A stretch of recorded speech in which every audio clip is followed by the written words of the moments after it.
His voice was the first thing I heard. Low, commanding, almost seductive. But it wasn't for me. It hadn't been for a long time. I stood frozen behind the mirrored wall, a thin barrier between my body and the desecration of my soul, as Daniel slowly tied a silk blindfold over her eyes. And there, in the bed we used to call ours, he undressed another woman with the same hands that once promised me forever. It started with a whisper. Trust me. The same words he used on me the first time he led me into that room, years ago. But this time, they were meant for her. Lena. I'd seen her face once in passing, a fleeting smile in the gallery I helped him open. I thought she was just another client, just another admirer. I was wrong. She laughed, a light, breathless giggle, and I felt something inside me snap. I wanted to scream, to pound on the glass, to shatter the illusion he had so carefully crafted. But I didn't. I watched, paralyzed, a ghost in my own home.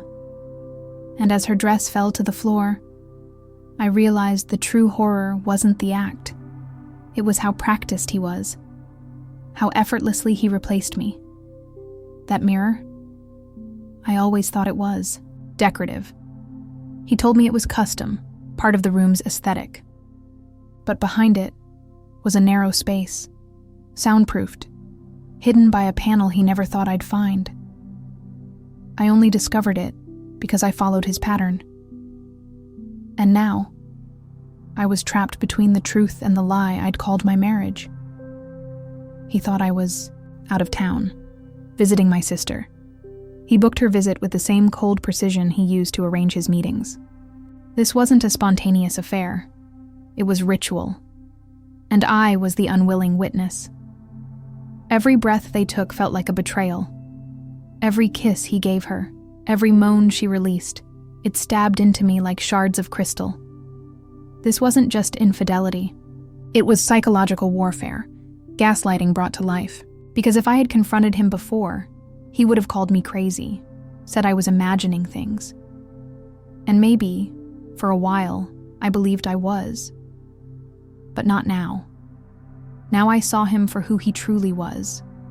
A puppeteer, a predator, a man who used love as a leash and loyalty as a weapon. And I saw her. Not innocent, not clueless, but complicit. She wore my perfume, laid on my sheets, touched him like she owned him, like I never existed. He blindfolded her, but I was the one truly in the dark. And as I watched them move together, I realized the mirror wasn't the only thing that had two sides. Daniel wasn't always a monster. Or maybe he was, and I was too in love to see it. We met at a gallery opening downtown. He wore a navy suit and a crooked smile that made every woman in the room lean in, but he only had eyes for me. Or so I believed. He asked about my art, listened like every word mattered. I felt seen, understood, desired. Our relationship moved quickly. Within 6 months, we moved in together. By the end of the year, we were married in a candlelit ceremony that felt like something out of a dream. He gave a toast that made my mother cry, promised a life of honesty, creativity, and fierce love. I clung to those words like gospel. The first year was bliss. He doted on me. Morning coffee in bed, long drives up the coast, weekends wrapped in each other like the world didn't exist. We made love like it meant something. He sketched me once, naked under a blanket, and said I was the most captivating thing he'd ever seen. I believed him. But things shifted. Slowly, subtly. He became busy, distracted, distant. The compliments faded. The touches became routine. His phone, once shared freely, now never left his hand. And when I asked if something was wrong, he'd sigh, kiss my forehead, and say, "You're overthinking again, baby." I tried to recreate the spark. New lingerie, romantic dinners, weekend getaways. He always appreciated the effort, "You're sweet," he'd say, but nothing changed.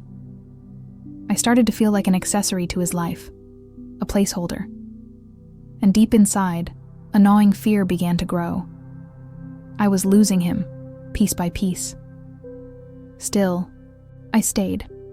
I told myself all couples go through rough patches, that love ebbs and flows, that he'd find his way back to me. I buried my loneliness in busy work, managing his gallery events, curating exhibits, making myself useful. Because usefulness, I thought, might make me necessary, might make him stay. Olivia noticed first. She's been my best friend since college, and she never minced words. "You look empty," she told me one night. "You're disappearing inside. This marriage." I laughed it off, told her Daniel was just stressed, but her words echoed louder than I wanted to admit. I stopped painting, stopped journaling, stopped looking in the mirror. I no longer recognized the woman staring back. She wore nice clothes, smiled at events, held his hand in public, but she was hollow. There were signs I ignored: the late nights, the sudden trips, the new passwords. I blamed myself. Maybe I was too emotional, too demanding, too much. That's what he always implied when I dared to ask for more. And then came the mirror. I found the hidden latch by accident, organizing the closet, tugging on what I thought was just a misaligned panel. Behind it, a narrow space, and on the other side, a full-length mirror facing our bed. My bed. I stood in that hidden space, trembling, staring at my own reflection from the wrong side. And something inside me broke, because love isn't supposed to feel like surveillance. The first red flag was wrapped in velvet, a gift box with no occasion, containing a blindfold. "For later," he said with a wink. I laughed, trying to play along, pretending it was playful intimacy, but something in his eyes made my stomach twist. It wasn't about me. Not really. He started locking the bedroom door. Said it was a habit from childhood, something about sleepwalking. But I'd never seen him do it before. When I asked, he kissed my forehead and said, "You worry too. Much." I started to believe that maybe I did. Our intimacy changed. He was gentler, almost rehearsed, like he was following a script. And every time I initiated touch, he seemed distracted, like he was holding back. Once, I caught him staring at the mirror. Not at me. At it. When I asked what he was thinking, he said, "Just admiring the view." But his smile didn't reach. His eyes. He bought new sheets. Silk, deep red. We'd always used cotton, crisp and white. I asked why the change. He shrugged, said it was time to elevate the space. "A new chapter," he called it. I tried to agree, but the bed stopped feeling like mine. There were noises at night, muffled thumps, shifts in the air when he thought I was asleep. Once I woke up and he wasn't in bed. Found him sitting in the armchair, fully dressed, staring at the mirror like it was a movie screen. I asked what he was doing. He said he couldn't sleep, that I should go back to bed. I obeyed. He grew colder during the day, but oddly affectionate in public. Holding my hand tighter than usual, posting old photos of us with captions like, "Forever isn't long enough." It was jarring, like watching a highlight reel of a life we weren't actually living. I found receipts for lingerie I never wore, lipstick on a wine glass in the sink when I hadn't been home. He said Olivia had come by for a drink, but Olivia doesn't wear lipstick. And she hadn't visited in weeks. I began to feel like a character in someone else's fantasy, like I was being watched, studied, recorded. I stopped dressing in front of the mirror, started locking the bathroom door. I couldn't explain it, but the house didn't feel safe anymore. He complimented me less, criticized more. The food wasn't flavorful. My laugh was too loud, I didn't try like I used to. I asked if he still loved me. He smiled and said, "You know I do." But it didn't sound like truth. It sounded like maintenance. Once I asked directly, "Is there someone else?" He looked me dead in the eye and said, "Only you." But his voice was too calm, too even. Like a man who'd practiced lying and perfected the art. Gaslighting became routine. If I questioned anything, he'd twist it, make me feel silly. "You're imagining things," he'd say. "You need rest." And part of me wanted to believe him, because the alternative was too terrifying. But mirrors don't lie, and now I knew neither did the fear curling in my chest every night before sleep. The night it happened, I knew something was off the moment he kissed me goodbye. Too soft, too rehearsed. He said he had a late meeting with a new client and wouldn't be home until morning. I nodded, smiled, played the role. But inside, my heart was pounding like a war drum. As soon as he left, I slipped into the hidden space behind the mirror. I had prepared a blanket, a bottle of water, my phone, though I didn't dare take pictures yet. I didn't want to believe what I was about to see. I told myself maybe he came here alone. Maybe this was all in my head. Then she walked in. Lena, wearing a trench coat and red heels. Her hair loose, lips painted the same shade as the wine stain I once found on a glass. She called out, "Daniel?" And he answered from the hallway. His voice light, flirtatious, like a man completely free of guilt. I watched them undress each other with a choreography that made my stomach churn. He blindfolded her gently, whispering, "You trust me, don't you?" And she smiled, like this was normal, like this was love. They kissed in my bed, our bed. She lay against pillows I fluffed every morning, sheets I had chosen. And he praised her, told her she was beautiful, perfect, everything I hadn't heard in years. I wanted to scream, to rip the mirror from the wall, but I was paralyzed. My breath came in short, panicked bursts. My hands shook uncontrollably. I pressed them over my mouth to keep from sobbing. It felt like I was watching my own funeral, and no one had the decency to mourn. He moved with a familiarity that made my skin crawl. This wasn't new. This wasn't a one-time mistake.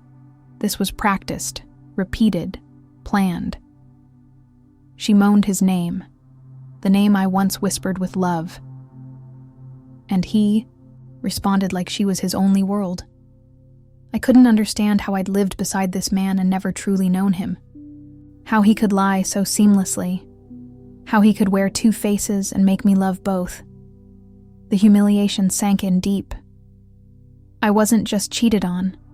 I was replaced in real time, in my own space, watched from the shadows of my own life. And he had orchestrated every second. At one point, he looked toward the mirror. For a split second, I thought he saw me. My breath stopped. But then he smiled, at his reflection, not me, and whispered something to her I couldn't hear. She laughed, and I shattered. I curled into myself, trying to disappear. The mirror no longer separated us. It imprisoned me. I was the ghost in the house, the forgotten wife behind the glass. When it was over, they fell asleep in each other's arms. I didn't sleep. I couldn't. I stayed curled in that cold, narrow space, holding the broken pieces of my reality. That night didn't just confirm his betrayal. It consumed me. When dawn came, the light pouring through the blinds didn't bring clarity. It brought collapse. I waited until I heard the front door close and his car pull away before I crawled out of the hidden space, limbs numb, heart in tatters. The bed was still warm. The sheets still smelled like her. I stood there, staring at the mess of intimacy he left behind, and something inside me snapped. Not the kind of snap that brings fire, but the quiet kind. The sound of a dam breaking. The end of pretending, the end of denial. I didn't cry. I didn't scream. I just moved like a shadow. I stripped the bed, every sheet, every pillowcase, tossed it all into garbage bags. I scrubbed the mirror, even though there were no fingerprints. I needed to feel like I had power over something. Then I vomited, curled over the toilet, shaking, emptying my stomach of every lie I'd swallowed over the years. Every time I made excuses for him. Every moment I told myself it wasn't what it looked like. It was exactly what it looked like. I tried to eat. Couldn't. Tried to shower. Couldn't stop shaking. I stared at my reflection and saw a stranger. Pale. Hollow. Defeated. The woman Daniel had loved was gone, and maybe he'd never loved her at all. Claire called. I didn't answer. I couldn't speak the truth out loud yet. It felt too big, too shameful. Like once I said it, I'd never get the words back. I watched my husband make love to another woman from behind a mirror in my own home. How do you say that and survive? I sat in the living room watching the front door, waiting for him to come back, to lie again, to kiss me and pretend the world hadn't ended. And when he did, around 10 a.m., with a croissant and coffee like he'd just come from a Sunday stroll, I didn't say a word. He smiled. "Morning, baby." I nodded. Morning. He had no idea. The performance was over, but I wasn't ready for the next act. Not yet. I needed time, space, strategy. So I played the part, smiled back, took the coffee, pretended to sip, and with every second that passed, I rebuilt something inside me. Not trust, not love, something harder, sharper. He showered, sang in the bathroom, oblivious.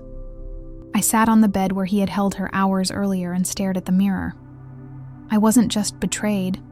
I was trained to ignore betrayal, conditioned to silence myself. Not anymore. That night I moved into the guest room, told him I wasn't, sleeping well. He didn't question it. He never did. He thought I was fragile, predictable, safe. But I wasn't. Not anymore. I became a detective in my own life. Every look, every word, every time-stamped lie. I analyzed it all. Obsession became my survival. If I couldn't undo what I saw, I could at least understand it, control it, dissect it until nothing about his betrayal could surprise me anymore. The first thing I did was install a hidden camera in the bedroom, just outside the mirror wall. If he brought her back, I'd capture it. I needed more than memory. I needed proof. Cold, irrefutable evidence of the man he truly was. Because part of me still feared he'd call me crazy. Again, I checked his calendar, his messages, his emails, and then I dug deeper. Found a second phone tucked behind old sweaters in his closet. Burner, locked. I took it to a friend in IT. Within hours, I had access. What I found made my skin crawl. He'd done this before. Different women. Different. Hotels. Messages dating back 2 years. One even thanked him for the red blindfold. Another called him my favorite game. It wasn't cheating. It was a pattern. A cycle. And I had been his longest-running illusion. My hands trembled as I printed the texts, screenshotted photos. I created folders, labeled them by name, by date. I cataloged my pain, organized it until it stopped feeling like mine. Just data, just evidence. Like I was building a case for a trial only I would attend. Claire finally cornered me. I hadn't responded to her messages for days. When she showed up, I broke.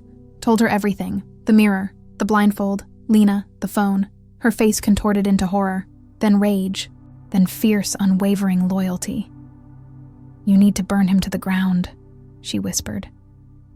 She helped me go through bank statements, travel logs, receipts.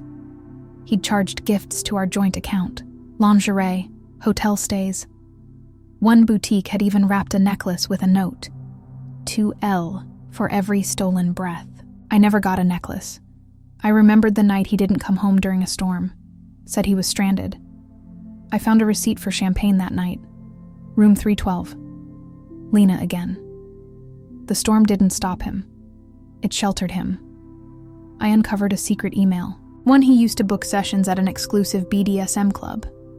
I wasn't angry about the kink. I was angry because he never asked me, never included me. He created an entire life where I was invisible. I recorded myself narrating everything, as if it were a documentary. Day 34, I'd say. He told me he loved me this morning.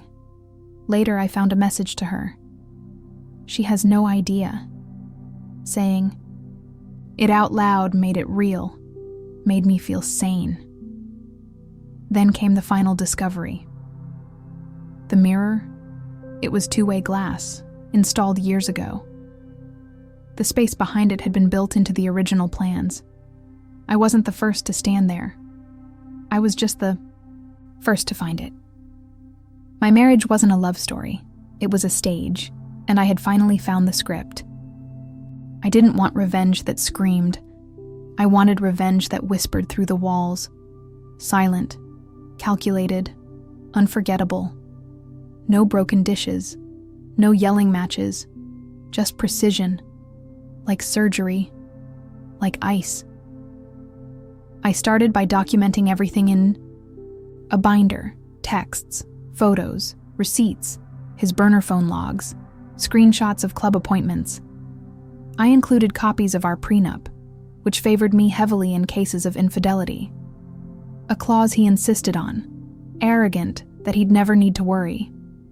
Then, I hired a divorce attorney, not just any attorney, one who specialized in high-profile narcissistic partners. She called Daniel's behavior textbook. She smiled when she saw the evidence. "We're going to take everything," she said, "and he'll thank you for it."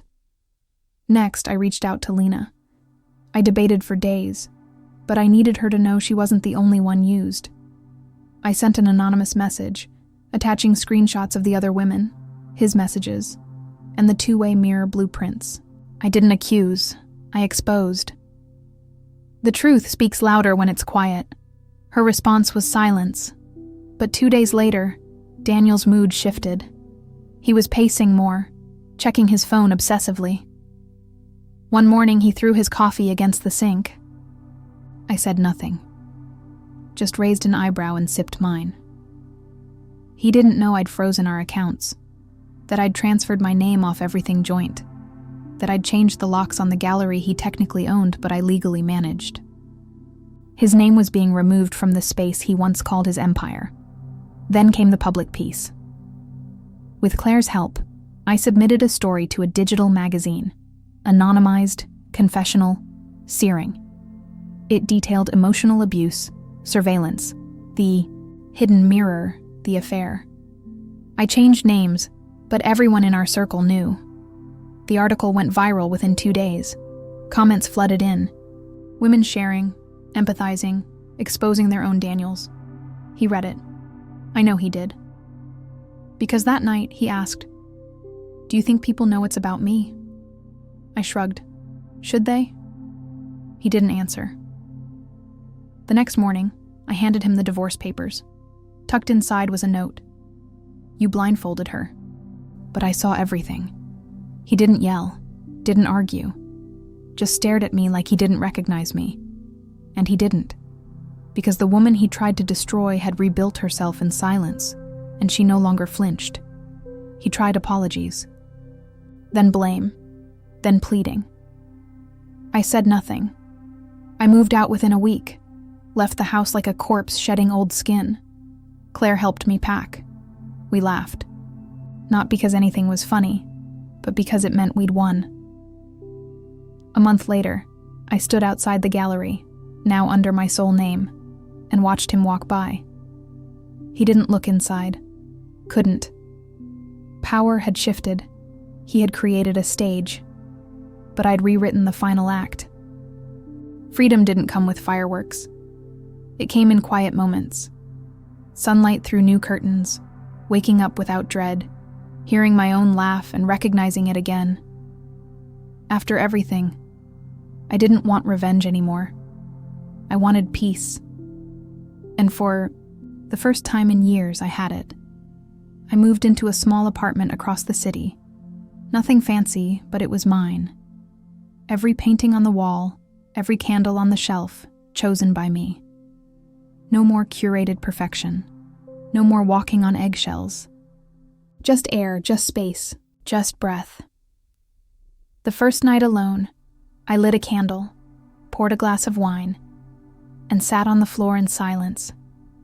I stared into the flame and whispered, "You survived him." It didn't feel like victory. It felt like resurrection. Claire came over, with takeout and a bottle of champagne. We toasted, not to new beginnings, but to endings. Real ones. Clean ones. The kind that leave scars, not chains. She looked at me and said, "You look alive." And I believed her. I returned to painting. Slowly. At first, everything I created came out dark. Heavy strokes, muted colors. But then one day, I reached for yellow. Bright, bold, unapologetic. I cried when I finished that canvas, not because it was perfect, but because it was free. Daniel tried reaching out. Voicemails, emails, even flowers. I didn't respond, not once. Because some chapters don't deserve a reread. Some ghosts deserve to stay exactly where they belong, outside the life I rebuilt. I donated every piece of the past that no longer served me. The mirror? I had it shattered, each shard thrown into the sea. Watching it sink felt symbolic, like releasing the version of me who tolerated silence, lies, and invisible walls. Lena never contacted me. I don't blame her. She was a symptom, not the disease. I hope she found her way out too.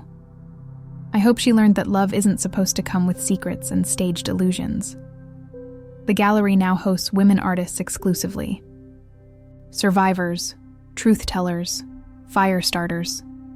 I walk through those halls daily and feel the weight of 1,000 silences lifted. My story hangs on those walls too, unlabeled, raw, and real. I no longer flinch at shadows or question my reflection. The woman I see in the mirror now is fierce, whole, unafraid, and she never again waits in the dark for someone else's truth.